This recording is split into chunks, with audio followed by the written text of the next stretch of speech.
আজি অলপ সোনকালে দোকান খুলিব লগা হ'ল কাৰণ শিলচৰৰ পৰা মানুহ এজন আহি আছে iPhone 14 Pro Max green screen হৈ গৈছে। দোকান আহি পোৱাৰ লগে লগে কাষ্টমাৰ ৰখি আছিলে দোকানৰ কাষতে। তো মই ফোনটো হাতত ল'লোঁ, হাতত লোৱাৰ পাছত চাব পাৰে এনেকুৱা গ্ৰীণ হৈ আছে আৰু বেকগ্লাছটো ভাঙিছে। তো বেকগ্লাছটো মেটাৰ নকৰে, বাকী আপোনাৰ এইটো খুলি কেনে এইটো এতিয়া ৰিপেয়াৰ কৰিব লাগিব। তো ৰিপেয়াৰ কৰাৰ পিছত আপোনালোকক লাইভ এটা মানে ৰিপেয়াৰৰ ভিডিঅ' দেখাম, চাব পাৰিব কেনেদৰে অট'মেটিক ডিছপ্লে এখন ঠিক হৈ যায়। কাম কৰিব লাগিব, মেইন কামখিনি হৈ গৈছে। আচ্ছা। অলপ এইটো লাইভ ৰিপেয়াৰ কৰিম, চাব পাৰিব। এ চাওক গ্ৰীণ হৈ আছে নহয়। 1 2 3 চাওক লাইভ ৰিপেয়াৰ কৰি দিলে টাইবুল ভাই।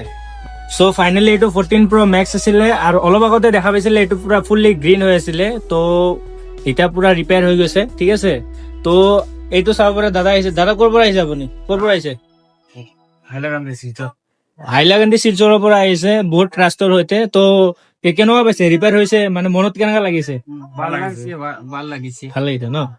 ঠিক আছে, আকৌ আহিব। তো ধন্যবাদ অসমবাসী ৰাইজ, আপোনালোকে মোক ইমান ছাপোৰ্ট কৰাৰ বাবে। তো আপোনালোকৰ যদি এনে কিবা অসুবিধা হয় তো আপোনালোকে ডাইৰেক্ট ভিজিট কৰিব পাৰে আইফোন গেৰেজত, একদম ট্ৰাষ্টৰ সৈতে।